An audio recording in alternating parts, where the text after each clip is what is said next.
a couple of very cool 1911s to share with you guys. So I'm going to try to do more videos. I know I always say that and I don't end up doing them, but you know what? I'm busy. So, you know, that's just life. But I do love 1911s, still do, and will not quit loving them. I think it's my favorite handgun. And yes, I do own Glocks and you know, M&Ps and what do you call it? Berettas and other guns. But, you know, these are just my favorite. They have the best trigger pull, best accuracy.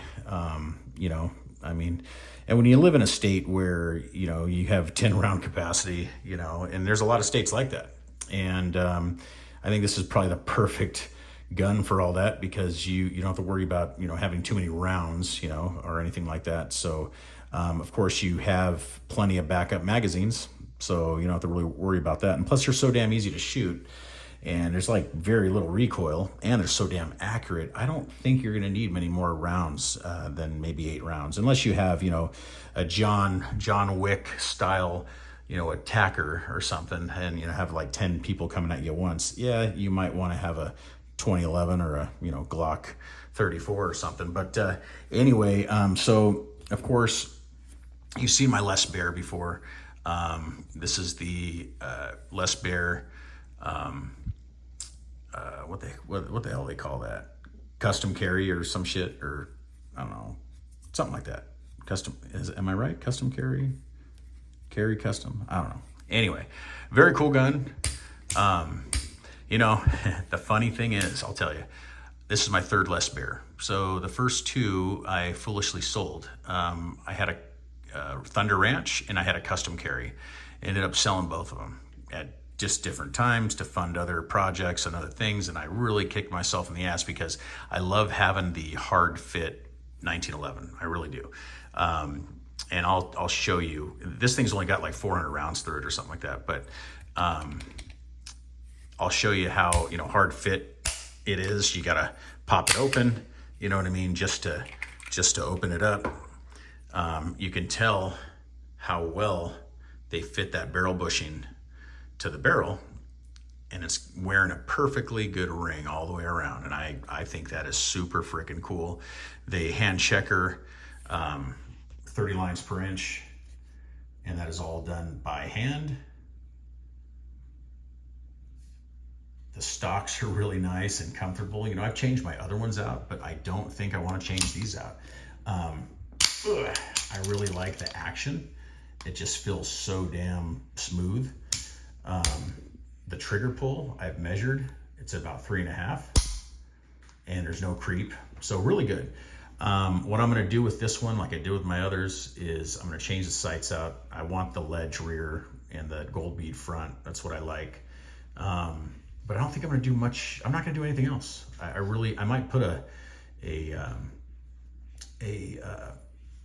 new trigger shoe in here, a solid one, because I kind of like that look. But other than that, I'm not in a hurry to do anything. I'm really not going to.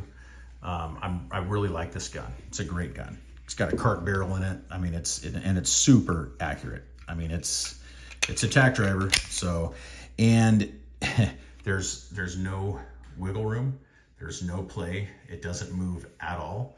If you look at this Colt, now this is a 1953 Colt lightweight Commander. And these were originally lightweight. They weren't, they were originally with aluminum frame. They didn't come out with the full metal frame until later on, and that was called a Combat Commander. Okay, so I don't want anyone to confuse these. This one's from 1953. It's got its original finish. I've done some things to it myself. I put a Wilson Combat beaver tail. I fitted it myself. I did not change the frame at all. I know it doesn't look all blended like the Baer or anything, but I wanted something, and it's really good. It works really well. I did not want the little nub there. I don't like that. I put a Wilson Combat, which is just really, I had to fit all these parts, and yes, it's time consuming and no one wants to do that, but if you want a good gun, you're going to do it. And so I fit that Wilson Combat heavy duty, you know, all bar stock stuff. I can't remember. I think this is an EGW slide stop, but This is a tack driver also. This is a really good gun from 1953. I bought all these parts. I put the this mainspring into, put some duct tape or grip tape on the front. But I bought all these parts. I didn't want to change the trigger shoe out. I left that alone. But I bought all these parts and put them all in, and then went and qualified with it so I could put it on my CCW. And this thing shot, I think I shot like 100 rounds with not one hiccup. Just no issues, flawless. And this is from 1953. Okay, I put a little gold on the front sight. Harrison Design internals is what I put on it. And it's got probably a 3.5 pull is what I measured. And it's very, I mean, just feels good. Crisp, feels good. Got a little creep in the trigger, but that's how they make them. But that will end up going away after shooting it quite a bit. But this is a really good everyday carry 45. And it's the original. So, you know, all these people with the 4 1/4, you know, 1911's, this is the daddy. This is the original. This one is the first one ever made. The reason why they made this is because the military, the government was going after the military, wanting them to, or no, the military wanted to have a smaller sidearm, not the big old 5-inch. So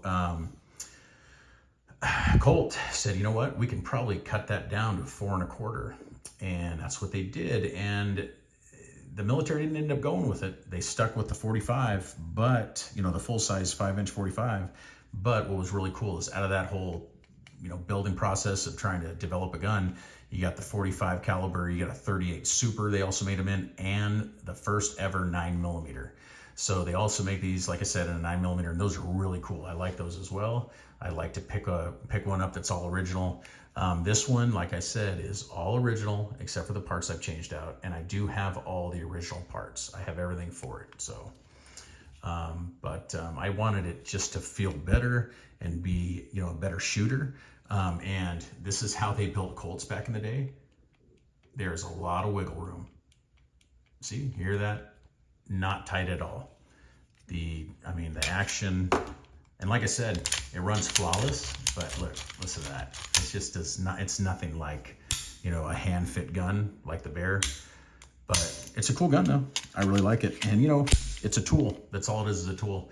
And yes, these are the original grips. They're not repops or anything like that. These are the original grips. So anyway, just wanted to show you guys a couple of very cool 1911's that I have. I do still have my Springfield that I had Nighthawk do. And I've got my, what do you call that? Springfield professional rail.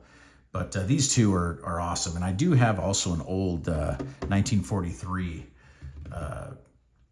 1911 from the military, old Warhorse. So I'm gonna have to bring that out too and show you what I've done to that. And I'm trying to keep it as stock as possible. And when I got it, it wasn't stock, it wasn't original. So I'm trying to bring it back to that, and it looks good. I'll bring that out in a later video. But anyway, thanks for watching. Please like and subscribe. I'll see you in the next one. Bye-bye.